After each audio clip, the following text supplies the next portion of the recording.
वृंदावन बिहारी लाल की जय। किसी भी प्रकार आप श्री कृष्ण से कोप से मेरी रक्षा करें। शतधन्वा के वचन सुनकर उन दोनों ने कहा, हे मित्रों, श्री कृष्ण के कोप से हम तुम्हारी रक्षा करने में असमर्थ हैं। यहाँ तक हमने कथा छोड़ी थी, यहीं से शुरू कर रहे हैं। आप भाग्यशाली हैं, श्रीमद् भागवत महापुराण की कथा घर बैठे सुन रहे हैं।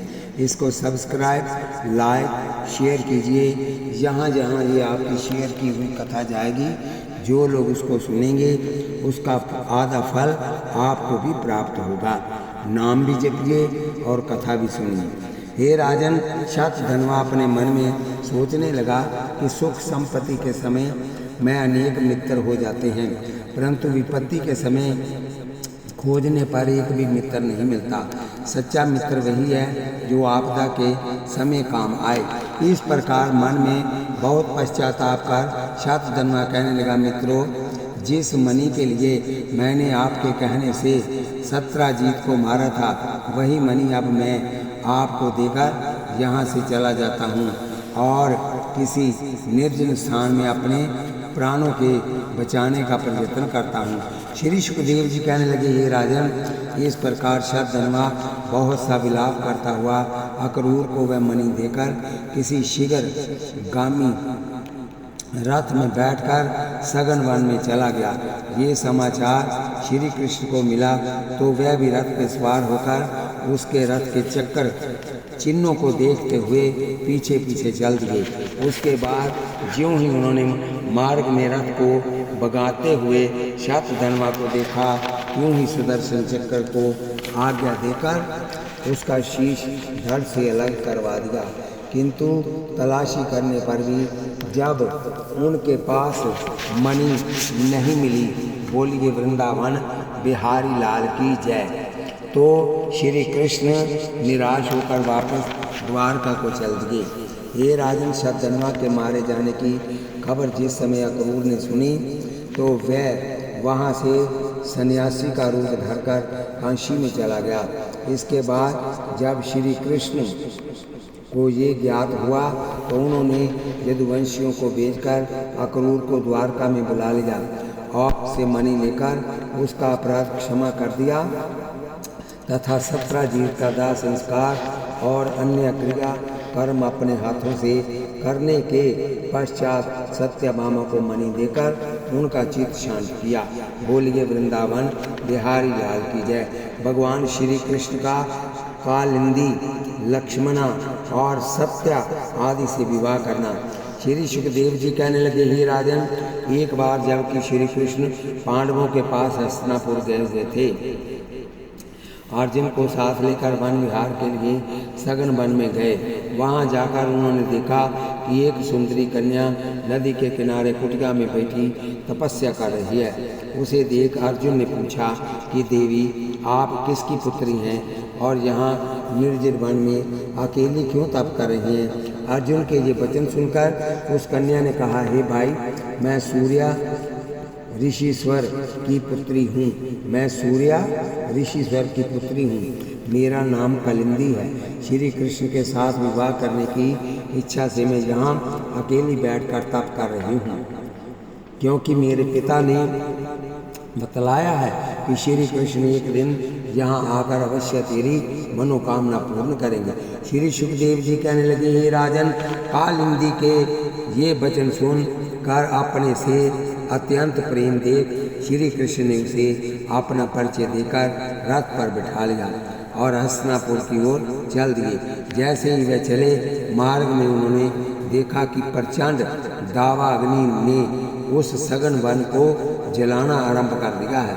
ये परीक्षित, उसी वन में एक मैं नाम का दानव रहता था। जिस समय वह उस दावा नल से भस्म होने लगा तो अर्जुन के पास आकर अपनी रक्षा के लिए प्रार्थना करने लगा। अब श्री कृष्ण की कृपा से अर्जुन ने मेघवान छोड़कर उस अग्नि को बुझा कुटुंब सहित मैं दानव को बचा दिया। तो वह अर्जुन से कहने लगा, हे अर्जुन, आज से मुझे अपना दास समझना और शिल्प आदि जिस किसी कठिन कार्य के लिए आवश्यकता पड़े उस समय मुझे याद कर लेना। परमेश्वर की कृपा से मैं शक्ति भर आपके कार्य को सिद्ध करने का प्रयत्न करूँगा। इतनी कथा सुनकर श्री सुखदेव जी कहने लगे, हे राजन, इसके बाद हस्तिनापुर आकर बुआ कुंती और युधिष्ठिर आदि भाइयों से विदा लेकर अर्जुन सहित भगवान श्री कृष्ण द्वारका चले गए और वहां पहुंचकर उन्होंने विधि विधान से कलिंदी के साथ विवाह कर जाचकों को मुंह मांगा दान दिया। हे राजन, इसके बाद श्री कृष्ण जी ने स्वयंवर में सब राजाओं को जीतकर शूरसेन की पुत्री मित्रवृंदा से महाबलिष्ठ 7 सांडों बैलों को एक साथ नद कर कौशलाधीश महाराजा नगरजीत की पुत्री सत्या से और सब राजाओं का मान मर्दन कर कैकेय देश के राजा की अति सुंदर पुत्री भद्रा से तथा इसी प्रकार भद्र देश के प्रतापी महाराजा की सपुत्री लक्षणा से विवाह किया। हे राजन, इस प्रकार भगवान श्री कृष्ण रुक्मिणी, जामवंती, सत्यभामा, कलिंदी, मित्रवंदा, सत्या, भद्रा और लक्षणा से पे ये 8 प्राणियाँ थी। भगवान श्री कृष्ण का भौमासुर को मारकर 16,100 रानियों से विवाह करना। बोलिए वृंदावन बिहारी लाल की जय। श्री सुखदेव जी कहने लगे, हे राजन, पृथ्वी का अवतार भूमि देवी ने परमेश्वर का तप करके ये वरदान प्राप्त कर लिया था कि मेरे पुत्र को संसार में कोई न जीत सके और जब तक मैं उनकी मृत्यु नहीं चाहूँगी, मेरे पुत्र को संसार में कोई न जीत सके और जब तक मैं उसकी मृत्यु नहीं चाहती तब तक वह नहीं मर सके। हे राजन, इस वरदान के प्रताप से उनके भौमासुर नाम का बड़ा प्रतापी पुत्र हुआ। बोलिए वृंदावन बिहारी लाल की जय। भौमासुर सब राजाओं को जीत उनकी 16,100 कुंवारी कन्याएं लाकर उनका अच्छी प्रकार से पालन करने लगा, क्योंकि उनकी ये इच्छा थी कि लगभग 20,000 राजकन्याएं एकत्रित हो जाने के पश्चात एक साथ उनसे विवाह कर लिया जाए। हे राजन, उस भौमासुर ने इंद्र लोक में जाकर इंद्र का छत्र और अदिति के कुंडल छीन लिए थे। जब भगवान श्री कृष्ण ने भौमासुर को भूमि पर अधिक उपद्रव करते हुए देखा तो वह सत्यभामा को साथ ले अपने गरुड़ यान पर सवार होकर मंगल लोक और इंद्र लोक की यात्रा के लिए गए। वहाँ पर भौमासुर और श्री कृष्ण का घोर संग्राम हुआ और अंत में श्री कृष्ण ने चक्र सुदर्शन से भौमासुर का सिर काट दिया। तब देवताओं ने प्रसन्न होकर भगवान का जय जयकार करते हुए अनुपम सुगंधित पुष्पों की जड़ी लगा दी।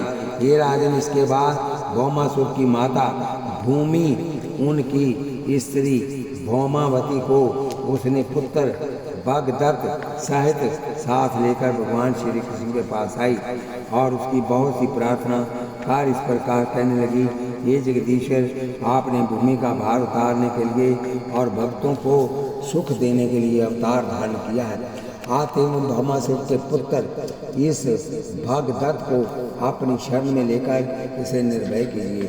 हे राजन, भूमि देवी की प्रार्थना सुनकर भगवान श्री कृष्ण ने भगदत्त के सिर पर हाथ फेरते हुए कहा, ये तात, तुमको निर्भय होकर धर्म के साथ राज्य करना चाहिए। तत्पश्चात भगवान ने उसे गद्दी पर बिठाकर धूमधाम से उसका राज तिलक कर दिया। भगदत्त ने अपने पिता द्वारा बंदी बनाई गई 16,108 कन्याएं द्वारका पूरी पहुंचा दी और इंद्र का छत्र कुंडल वापस दे दिए। हे राजन, इसके बाद भगवान सत्यभामा के सहित गरुड़ पर बैठकर इंद्र लोक को चले गए और उनको छत्र कुंडल देकर तथा कल्प वृक्ष तरु लेकर द्वारकापुरी में आ गए और वहां पहुंचकर 16,100 कन्याओं से विवाह कर सानंद रहने लगे। रुक्मिणी जी का भगवान श्री कृष्ण की स्तुति करना। बोलिए वृंदावन बिहारी लाल की जय। श्री सुखदेव जी कहने लगे, हे राजन, एक दिन भगवान श्री कृष्ण पुष्पशैया पर लेटे हुए थे और रुक्मणी जी उसके पैर दबा रही थी। उस समय भगवान ने हंसी करते हुए मुस्कुराकर रुक्मणी जी से पूछा, हे प्रिय, सच बताना, चंदेली के राजा शिशुपाल से तुमने मुझ में क्या विशेषता देकर विवाह करने की इच्छा से मेरे पास विप्र देव भेजा था। भगवान के मुख से ये वचन सुनकर रुक्मणी जी ने कहा, हे जगदीश्वर, काक और हंस में कांच और मणि में स्वर्ण, मक्षिका और सोने में और कोयला और हीरे में जो विशेषता दुष्ट शिशुपाल और आप दीनानाथ में है, हे जगन्नाथ, आप स्वयं पार ब्रह्म परमेश्वर होते हुए भी भक्तों को सुख देने और भूमि का भार उतारने के लिए नाना प्रकार के सगुण अवतार धारण करते रहते हैं। आप एवं प्राणनाथ मेरे तमाम अपराधों को क्षमा कर मुझे ये वरदान देने की कृपा कीजिए कि जब जब मैं संसार में जन्म धारण करूं, तब तब आपकी दासी बनकर सेवा करती रहूं। हे राजन, रुक्मणी जी के ये वचन सुनकर भगवान ने प्रसन्न होते हुए कहा कि हे रुक्मणी, आप साक्षात लक्ष्मी का अवतार हैं, सो जब मैं संसार में अवतार धारण करूंगा, तब तब तुम मेरी प्राण प्रिया होकर मेरे साथ नाना प्रकार के आनंद भोगती रहेगी। प्रद्युम्न के विवाह की कथा। श्री सुखदेव जी कहने लगे, हे राजन, भगवान जोगेश्वर श्री कृष्ण जोग माया से अपने 16,100 रूप बनाकर अपनी सब रानियों को नाना प्रकार के सुख दिया करते थे, जिससे उनके मन में कभी शौच या डाह उत्पन्न नहीं होता था। हे भूपाल, भगवान श्री कृष्ण के एक एक रानी से 10-10 पुत्र और अनेक पोत्र उत्पन्न हुए थे तथा प्रद्युम्न जी का दूसरा विवाह रुक्म की पुत्री रुक्मवती से किया गया। इतनी कथा सुनकर राजा परीक्षित ने पूछा कि हे मुनिराज, रुक्माग्रज ने अपनी पुत्री रुक्मवती का विवाह बैर होने पर भी भगवान श्री कृष्ण के पुत्र प्रद्युम्न से किस प्रकार किया, सो इस कथा को सुनाने की कृपा कीजिए।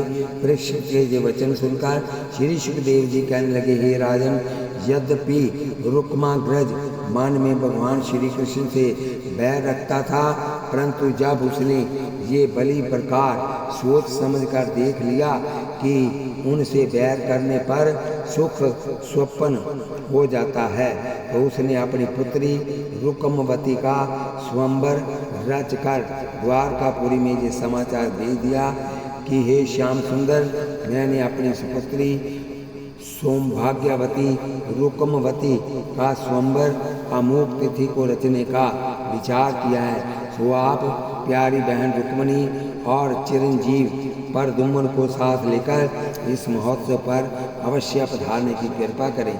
रुक्म का ये समाचार प्राप्त होते ही भगवान श्री कृष्ण रुक्मणी और प्रद्युम्न के सहित बहुत से यदुवंशियों को साथ लेकर रथ यात्रा करते हुए भोजकट में पहुंच गए। जब वे वहां पहुंचे तो रुक्म ने उनका बड़ा सत्कार किया। तत्पश्चात जब स्वयंवर का दिन आया तो सब राजाओं के सन्मुख 16 श्रृंगार कर हाथ में जयमाला ले ज्यों ही राजकन्या रुक्मवती स्वयंवर में आई, त्यों ही प्रद्युम्न जी को देखकर उसके गले में जयमाला डाल दी तथा रुक्माग्रज के ने विद्वानों को बुलाकर वेद शास्त्रानुसार रुक्मवती का प्रद्युम्न जी के साथ विवाह कर दिया और नाना प्रकार के वस्त्राभूषण रत्न और अन्य पदार्थ देकर उनके सहित भगवान कृष्ण और बहन रुक्मिणी को विदा किया। इतनी कथा सुनकर श्री सुखदेव जी कहने लगे, हे राजन, जिस समय रुक्माग्रज की पोती विवाह के योग्य हुई तो उसने प्रद्युम्न के पुत्र अनिरुद्ध से उसका विवाह करने की इच्छा से द्वारकापुरी में भगवान श्री कृष्ण के पास टीका भिजवा दिया। श्री कृष्ण ने आदर से टिक्का ले लिया और फिर बरात सजाकर बलराम जी सहित धूमधाम के साथ भोजकट की ओर चल दिए। ये राजन बरात को पुर के निकट आई जानकर रुकम मंत्री और प्रतिष्ठित पुरवासियों को साथ लेकर आगवानी के लिए गया और बहुत सी भेंट देकर प्रार्थना करता आदर के साथ पुर में ले आया। और उसके बाद अनिरुद्ध का अपनी पोती के साथ धूमधाम से विधि विधान के सहित विवाह कर दिया। ये राजन विवाह होने के पश्चात कलिंग देश के राजा ने रुकम से कहा कि हे रुकम, बलराम जी से आज जुआ खेलकर उन्हें किसी भी प्रकार से हराकर अपमानित करना चाहिए। राजा ने रुकम से कहा, कलिंग देश के राजा ने, हे राजन, रुकम ने कलिंग पति से जुए जैसे कुकृत्य के लिए बहुत मना किया, किंतु उस दुष्ट ने अनेक प्रकार की बात बनाकर अंत में इसे इस कुकृत्य के लिए राजी कर ही लिया। इसके बाद बहुत मना करने पर कलिंग राज जैसे धूर्तों ने बलराम जी को भी जुआ खेलने के लिए सहमत कर लिया। और जिस समय वह राजा रुकम के साथ जुआ खेलने लगे, उस समय जीतने पर भी खाल समाज द्वारा हार बताए जाने लगे। ये राजन इस प्रकार कई बार जीतने पर और देववाणी द्वारा प्रमाणित किए जाने पर भी जब दुष्ट समाज उनको हार गए कहकर संबोधित करने लगे, तो बलराम जी के क्रोध का कोई ठिकाना न रहा और उन्होंने कुपित होकर रुकम को मार दिया और कलिंग राजा के दांत तोड़ उसके सब दुष्ट साथियों को हताहत कर दिया। हे राजन, जब ये समाचार भगवान कृष्ण ने सुना तो वह बलराम और सब भ्रातरों को साथ लेकर रुक्मणी, अनिरुद्ध तथा पोत्र वधु के सहित द्वारकापुरी में आ गए। श्री सुखदेव जी का राजा परीक्षित को उषा चरित्र सुनाना। बोलिए वृंदावन बिहारी लाल की जय। श्री सुखदेव जी कहने लगे, हे राजन, अब हम आपके सामने अनिरुद्ध के दूसरे विवाह का जो बानासुर की पुत्री उषा से हुआ था वर्णन करते हैं। अतः ध्यान लगाकर सुनने का कष्ट कीजिए। हे राजन, राजा बलि के ज्येष्ठ पुत्र बानासुर ने भगवान शंकर की अत्यंत तपस्या करके 1000 भुजाओं जितना बल प्राप्त कर लिया था। इस कारण वह संसार में अजय होकर निर्भय राज्य कर रहा था। हे राजन, एक बार बानासुर ने शंकर भगवान से कहा था कि हे कैलाशपति, जहाँ तो कोई मुझे ऐसा योद्धा बतलाइए जिससे अपनी भुजाओं के बल की परीक्षा कर सकूं, अथवा स्वयं ही युद्ध करने की कृपा कीजिए। हे राजन, बानासुर के इस प्रकार गर्भ में सने हुए वाक्य सुनकर भगवान शंकर ने कहा कि हे दुष्ट, मैं तेरे गर्भ को तुम समेत आप ही चूर्ण कर देता, किंतु तैने मेरी बहुत तपस्या करके मुझसे ही वरदान प्राप्त किया है। इस बात को सोचकर तुझे क्षमा करता हूँ, परंतु तुझे ये ध्वजा देकर कहता हूँ कि जिस दिन यह स्वयं तेरे भवन से गिर जाएगी, उसी दिन तू समझ लेना कि तेरी भुजाओं सहित तेरा शीघ्र मान मर्दन होने वाला है। भगवान शंकर के ये वाक्य सुनकर वह दैत्या ध्वजा लेकर अपने नगर शोणितपुर में आ गया और उसे अपने महल की चोटी पर लगाकर आनंद से रहने लगा। इतनी कथा सुनकर सुखदेव जी कहने लगे, हे राजन, बानासुर की एक उषा नाम वाली कन्या थी जिसे वह बहुत प्यार करता था। एक दिन उषा अपने महल में सुंदर शैया पर गहरी नींद में सोई हुई थी कि उसने स्वप्न में देखा कि एक अत्यंत सुंदर युवा पुरुष नाना प्रकार के अमूल्य वस्त्र भूषणों से सुसज्जित होकर उससे बातें कर रहा है। ये देख उसने ज्यों ही उसका आदर सत्कार करना चाहा, त्यों ही उसकी आंखें खुल गई। हे राजन, स्वप्न को स्मरण कर उषा विचार ही कर रही थी कि उसी समय उसकी प्रिय सखी चित्ररेखा जो कि चित्र बनाने में अत्यंत दक्ष थी आ गई और उसको चिंतित देखकर पूछने लगी, हे राजकुमारी, आज आपको इस प्रकार चिंतित देखकर मेरा चित्त बहुत अधीर सा हुआ जा रहा है, सो आपने कष्ट को शीघ्र सुनाने की कृपा कीजिए। चित्ररेखा की बात सुनकर उषा ने कहा, सखी, स्वप्न में आज मैंने एक सुंदर युवक के दर्शन किए हैं, सो मेरी इच्छा उसी के साथ विवाह करने की है, परंतु अभाग्यवश उसका कुछ भी पता निशान नहीं जानती हूँ। आते चिंतित होकर विचार कर रही हूँ कि उसका किस प्रकार पता लगाया जा सके। हे राजन, उषा की बात सुनकर चित्ररेखा बोली, हे सखी, केवल स्वप्न में देखे हुए पार पुरुष से ही ब्याह कराने की आपकी अटल प्रतिज्ञा सुनकर मेरा चित्त आनंद सागर की अनंत लहरों में बहता हुआ परमानंद को प्राप्त कर रहा है, किंतु तुम्हें इस बात की किंचित मात्र भी चिंता नहीं करनी चाहिए, क्योंकि चित्रकला में प्रवीण होने के कारण ही मेरा नाम चित्ररेखा रखा गया है।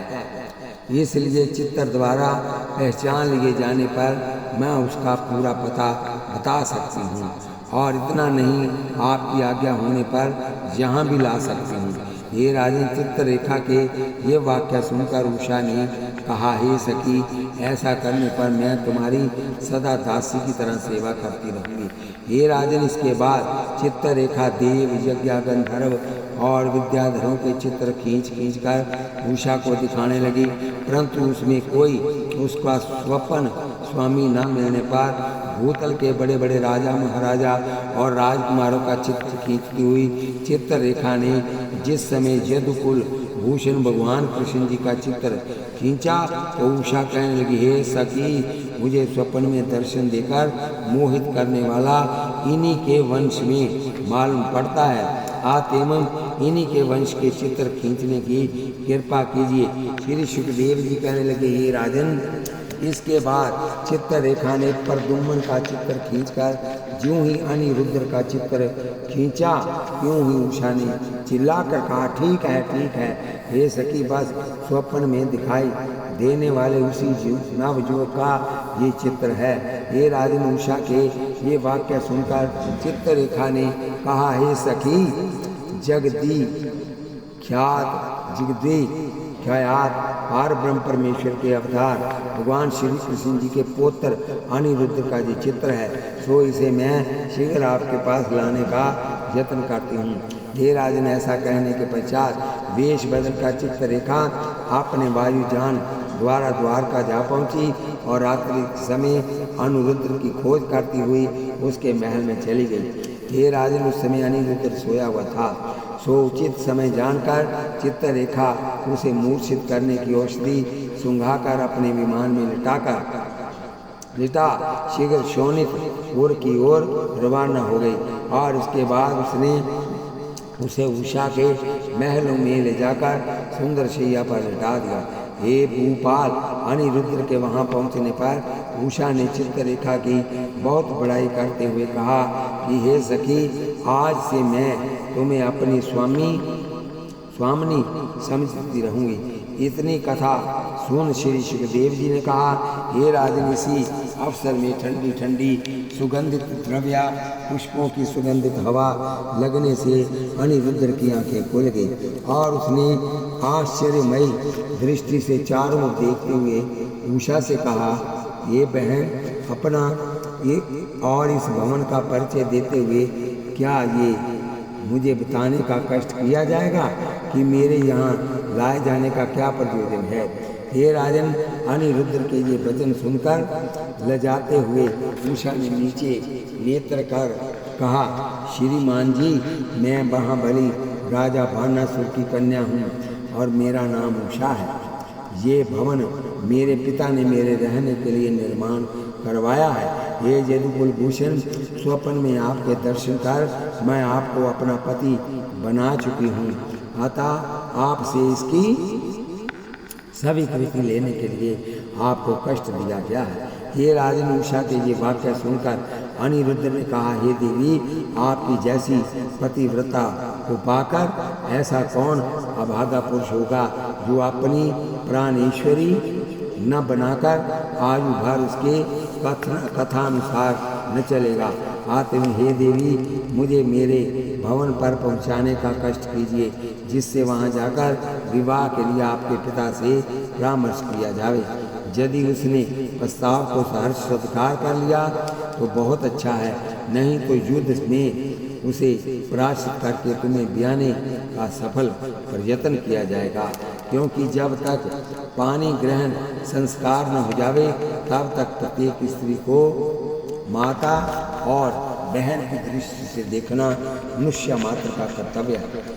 एवं जब तक कोई हमको यहाँ न देखे तब तक मुझे शीघ्र द्वार का पहुँचाने का प्रयत्न कीजिए। इतनी कथा सुना श्री सुखदेव जी कहने लगे, हे राजन, जिस समय उषा और अनिरुद्ध आपस में बातें कर रहे थे उस समय किसी रक्ष पुरुष ने अन्य पुरुष की बोली पहचान कर और शिवजी की दी हुई ध्वजा गिरी हुई देखकर इसका समाचार बानासुर को जा सुनाया।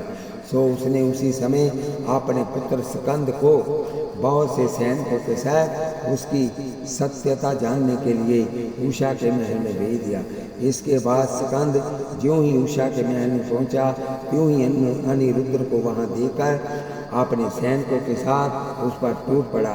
ये राजन, शत्रुओं से गिरा हुआ जानकर अनिरुद्ध ने एक दैत्य को ठोकर से मार उसकी तलवार छीन ली और उसके बाद दैत्य सैनिकों को हताहत करता हुआ स्कंद को घायल कर दिया। हे भोपाल, ये खबर मिलते ही बानासुर क्रोधित होकर वहां आया और उसने आते ही अनिरुद्ध को नाग फांस में बांध लिया। हे राजन, इसके बाद उसने अनिरुद्ध को कारागार में कैद करके उषा के महल पर कठिन पहरा लगवा दिया। हे राजन, इस प्रकार दैत्य द्वारा कारागार में देने से अनिरुद्ध और उषा रात दिन चिंतित रहने लगे। तब एक दिन नारद जी ने वहां आकर अनिरुद्ध और उषा को धैर्य दिया और इसके बाद बानासुर को अनिरुद्ध का परिचय देकर भगवान का गुणगान गाते हुए द्वारका की ओर प्रस्थान किया। उषा और अनिरुद्ध का विवाह। बोलिए वृंदावन बिहारी लाल की जय। श्री सुखदेव जी कहने लगे, हे राजन, जब से चित्ररेखा अनिरुद्ध को हार कर ले गई थी तब से समस्त द्वारकावासी उदास थे। यद्यपि आनंद कांत श्री कृष्णचंद्र अंतर्जामी को सब कुछ ज्ञात था, परंतु उन्होंने सुअवसर न जानकर अभी प्रकट नहीं किया था। हे राजन, इस प्रकार 4 महीने बीत जाने के पश्चात भगवान के भजन में विचरते हुए शोणितपुर से नारद द्वारका में आ गए और उन्होंने उग्रसेन के दरबार में जाकर भगवान श्री कृष्ण को अनिरुद्ध के समाचारों से अवगत करा दिया। हे भूपाल, जिस समय भगवान श्याम, बलराम और उग्रसेन ने नारद जी के मुख से अनिरुद्ध का बानासुर द्वारा शोणितपुर में कैद किया जाना सुना तो वह बड़े क्रोधित हुए और उसी समय 12 क्षोणी सेना सजाकर युद्ध के समस्त शास्त्रास्त्र और साजबाज साहित्य शोणितपुर की ओर चल दिए। हे राजन, जब बानासुर ने ये समाचार सुना तो वह भी महाबलवती असुरों की सेना सजाकर अपने भुज बल का भार हल्का करने के लिए युद्ध के लिए आ गया। हे राजन, इसके बाद भगवान श्री कृष्ण और बानासुर का युद्ध आरंभ हो गया। अल्पकाल के युद्ध में ही वीर सैनिकों ने हताहत होने से शोणितपुर के मैदान में शोणित की नदी बह चली। बानासुर भी भगवान के बाणों से जर्जर देह होकर अधीर हो गया। स्वयं को घायल तथा सेना को भयभीत होकर भागते हुए देखा। बानासुर भगवान शंकर का ध्यान करके प्रार्थना करने लगा, हे जगत पालक प्रभु, यदि आपने इस समय यहाँ शीघ्र आने की अनुकंपा नहीं की तो यूं समझ लीजिए कि आपका सेवक बानासुर रण में वान शैया पर सोकर सोरपुर सिधार जाएगा। भक्त की इस प्रकार प्रार्थना सुनकर सर्वज्ञ भगवान शंकर भूत प्रेतों की सेना लेकर भक्त को विपत्ति से बचाने के लिए कैलाश पर्वत से शोणितपुर आ पहुंचे। हे भूपाल, हे राजन, इसके बाद भगवान कृष्ण और शंकर का अलौकिक शास्त्रों द्वारा युद्ध आरंभ हुआ। जिस समय भगवान शंकर मेघवान छोड़ते थे उस समय भगवान कृष्ण वायुबाण छोड़कर उसका प्रभाव नष्ट कर देते थे और अग्नि बाण छोड़ने पर जल बाण से उनको निस्तेज कर देते थे।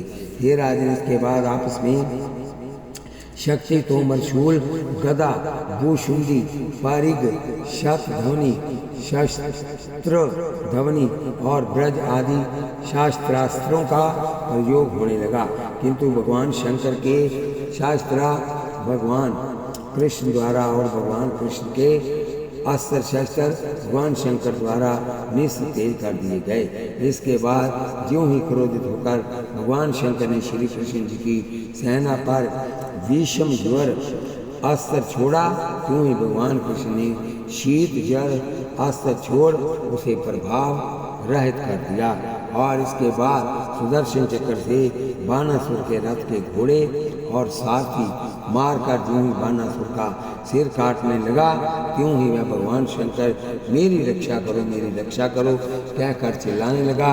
हे राजन, तब शंकर जी ने भक्त के प्राण बचाने के लिए श्री कृष्ण की स्तुति आरंभ की और कहा, हे गर्भ पर हारी भगवान, आपने बानासुर के गर्भ को नष्ट करके अति उत्तम काम किया है, किंतु आप इसे जीवित दान देकर क्षमा कीजिए। इतनी कथा सुनकर श्री सुखदेव जी कहने लगे, हे राजन, शंकर जी द्वारा इस प्रकार प्रार्थना किए जाने पर भगवान कृष्ण ने बानासुर का अपराध क्षमा कर उसे जीवित छोड़ दिया। तब बानासुर आदर पूर्वक श्री कृष्ण को नगर में लिवा ले गया और वहां जाकर उषा और अनिरुद्ध का विधि विधान से विवाह कर दिया। हे राजन, इसके बाद भगवान श्री कृष्ण बलराम अनिरुद्ध का विवाह कर बहुत सा दान द्रव्य लेकर द्वारकापुरी में लौट आए। राजा नृग की कथा बोलिए बांके बिहारी लाल की जय।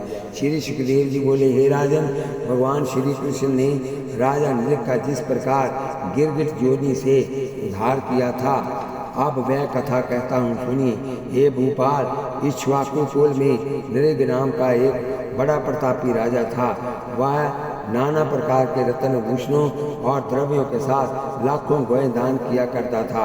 एक दिन उसने एक ब्राह्मण को बहुत सी गायें दान दी, किंतु अनजाने में उसने उनसे एक गाय गोदान दी हुई चली गई।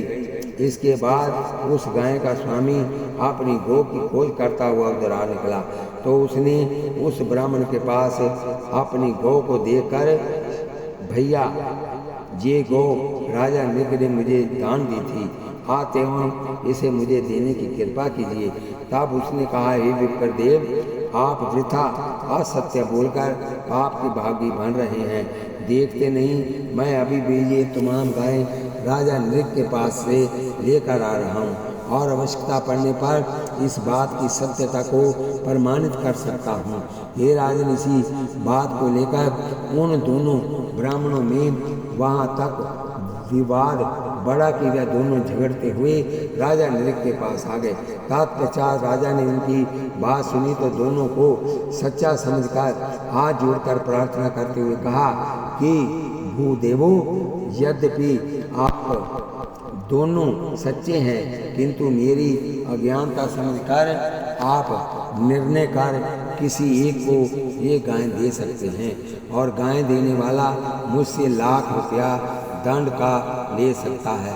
ये राजा के ये वाक्य सुनकर उन दोनों मानी हठीले ब्राह्मणों में से किसी ने भी रुपया लेना स्वीकार नहीं किया और अंत में वह दोनों उस गाय को वहीं छोड़कर चले गए। उन ब्राह्मणों के चले जाने पर राजा का चित्त बड़ा उदास हुआ।